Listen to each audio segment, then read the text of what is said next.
Hi children, wishing you a good day.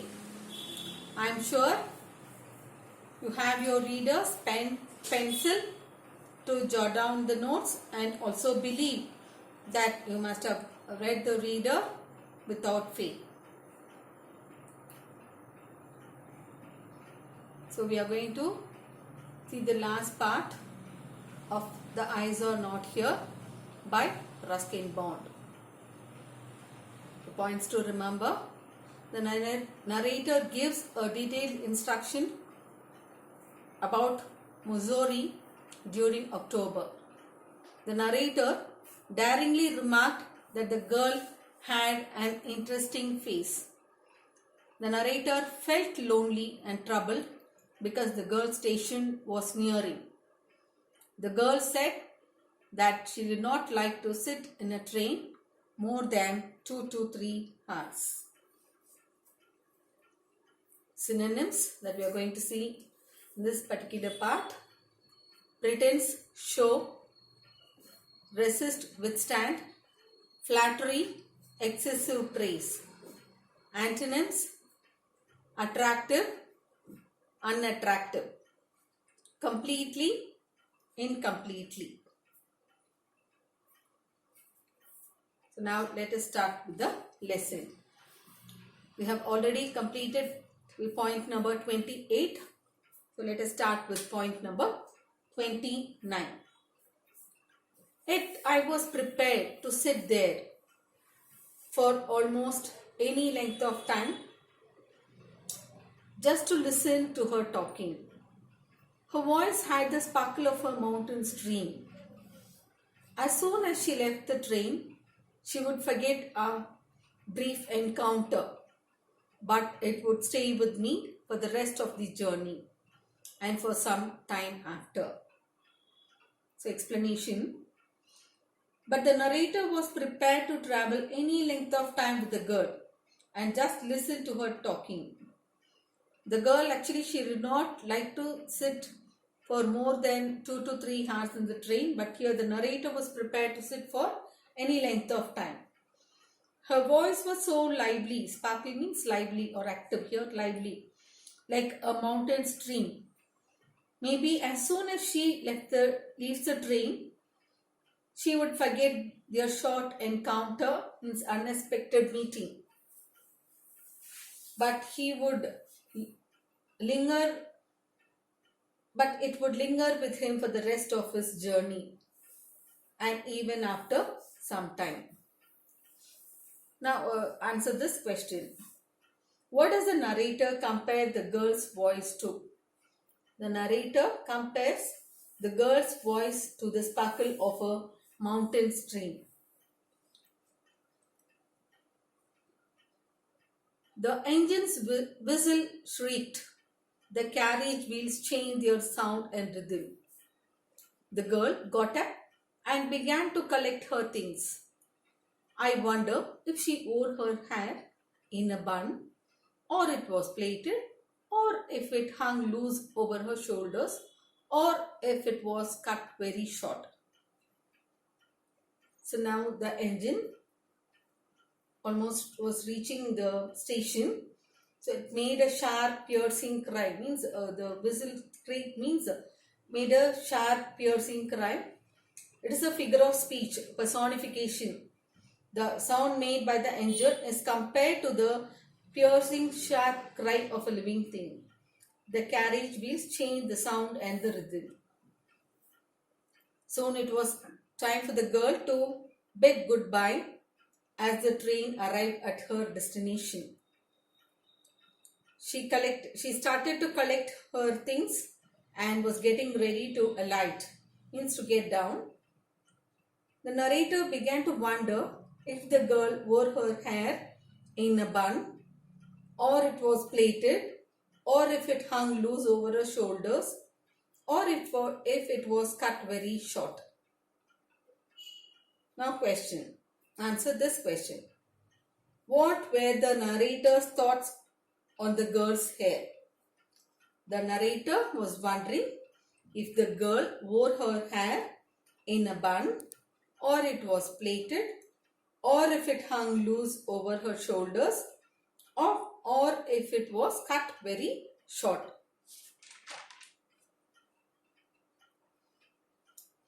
The train drew slowly into the station. Outside there was the shouting of porters and vendors and a high-pitched female voice near the carriage door, which must have belonged to the girl's aunt. "Goodbye," said the girl. She was standing very close to me, so close that the perfume from her hair was tantalizing. I wanted to raise my hand and touch her hair, but she moved away and only the perfume still lingered where she had stood. So the train slowly arrived into the station. There they could hear the sound of the porters and the vendors.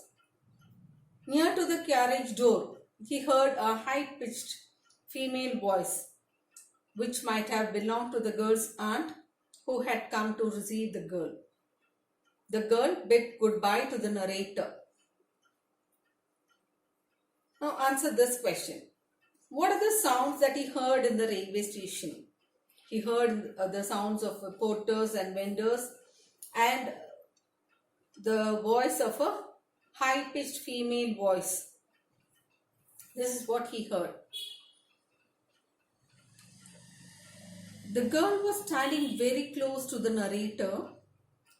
So close, very close he was standing. The girl was standing. That the perfume from her hair, tantalizing means made him realize her presence more and more. So she was standing so close that the perfume she had applied on her hair made him realize her presence more and more. He wanted to raise his hand and touch and feel her hair, but she moved from the place. Why he wanted to touch her hair? He just wanted to know how she had wore her hair, whether it was bun or it was plaited or it was hung loose over her shoulders or if it was cut very short. So he wanted to know how she had wore her hair, but she moved from the place.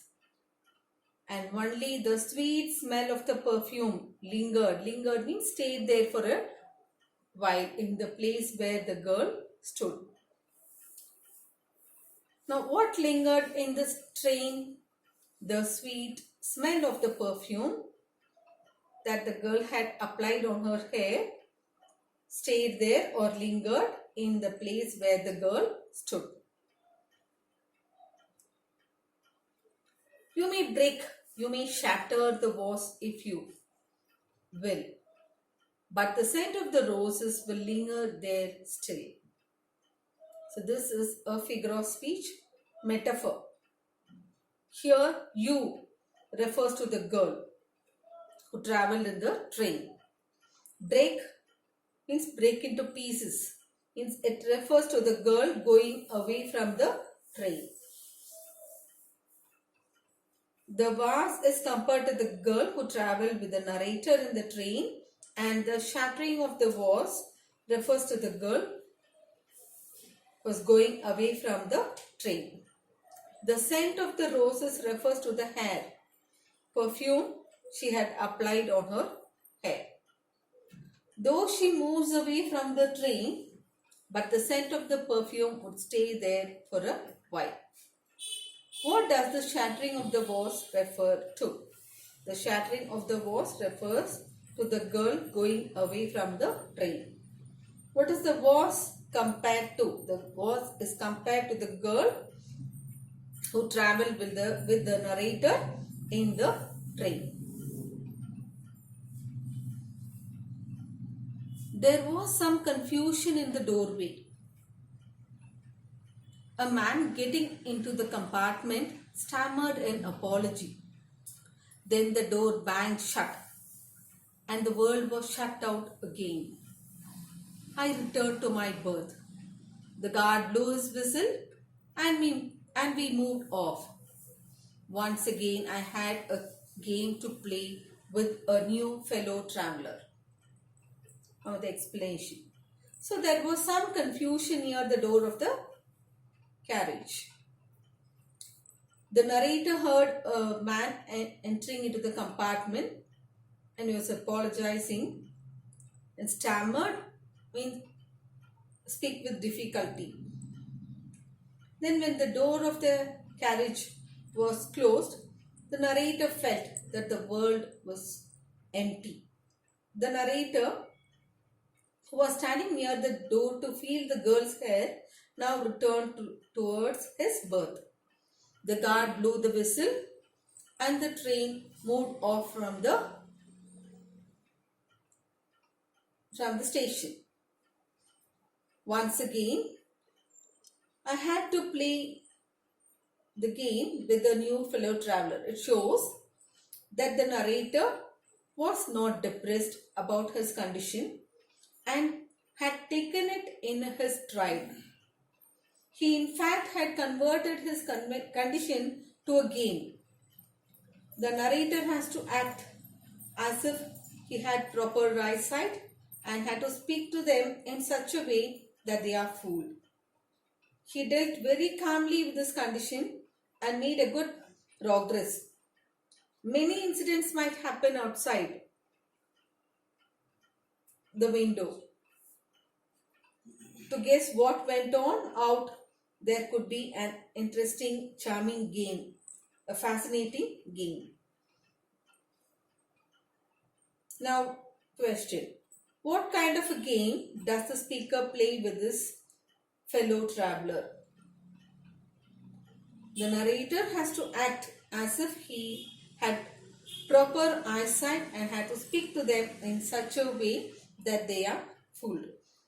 So this is the game that the narrator had to play with his new fellow traveler.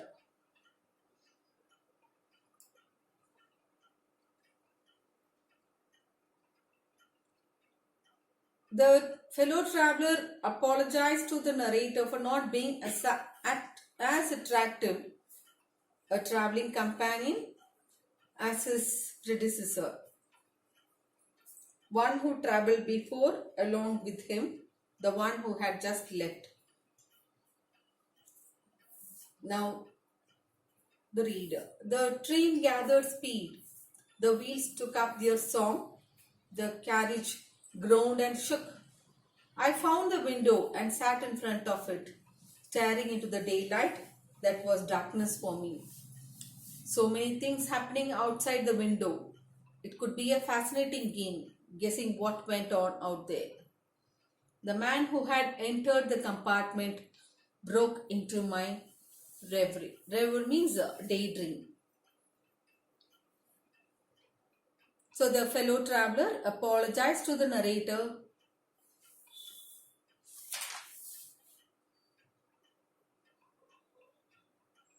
and for not being as attractive a traveling companion as his predecessor, one who traveled before along with him, the one who has just left.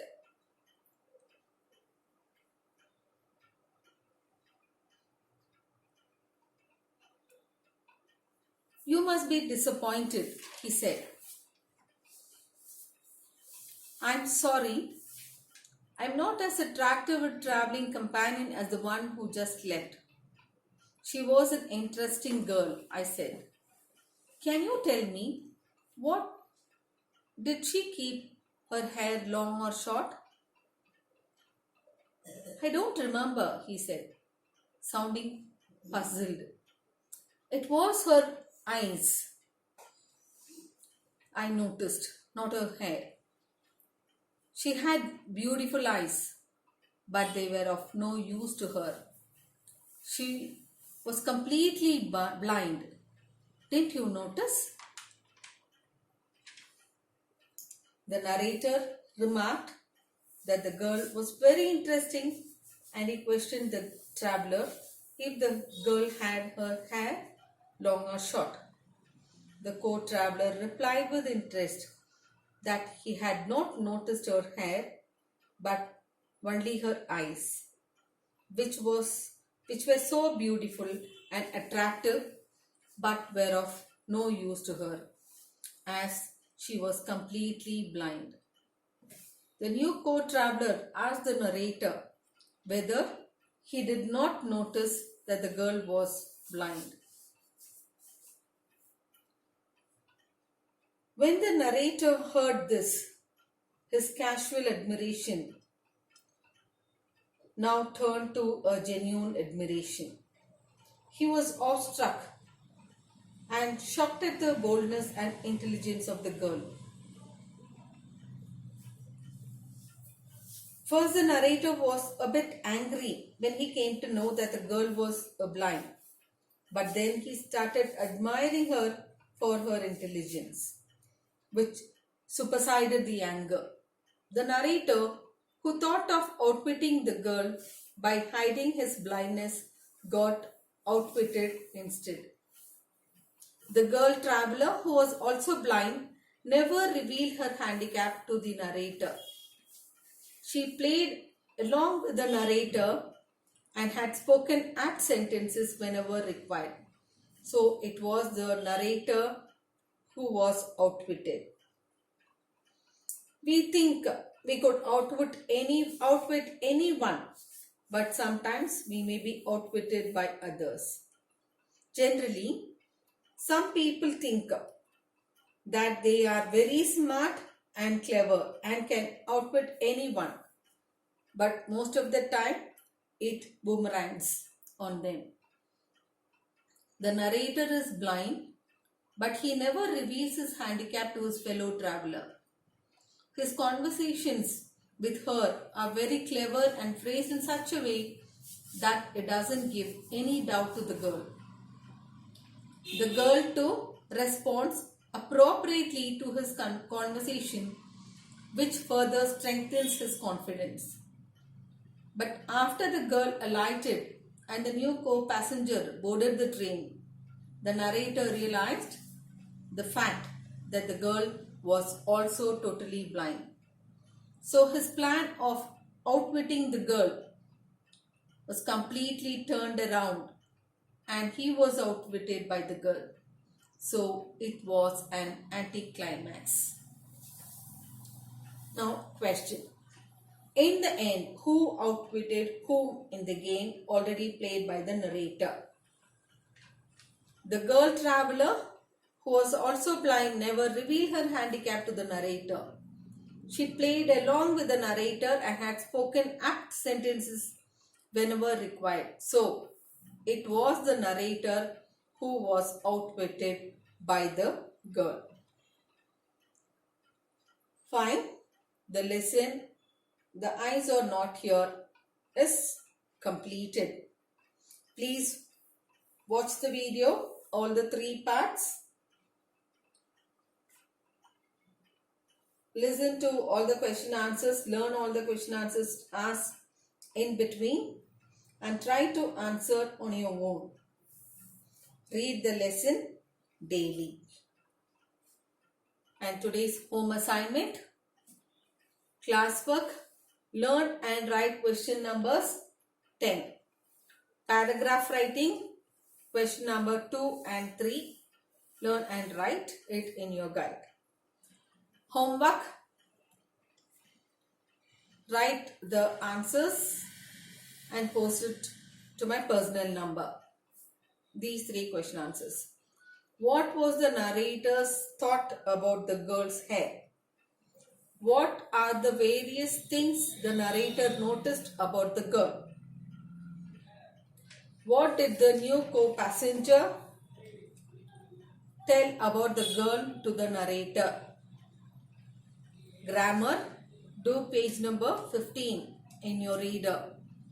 10th main, submain B. Already 1 to 15 you have done. And today's homework, do 16 to 25 and post it to my personal number. Revise all the answers. Read the lesson until we meet again. Bye children. Thank you.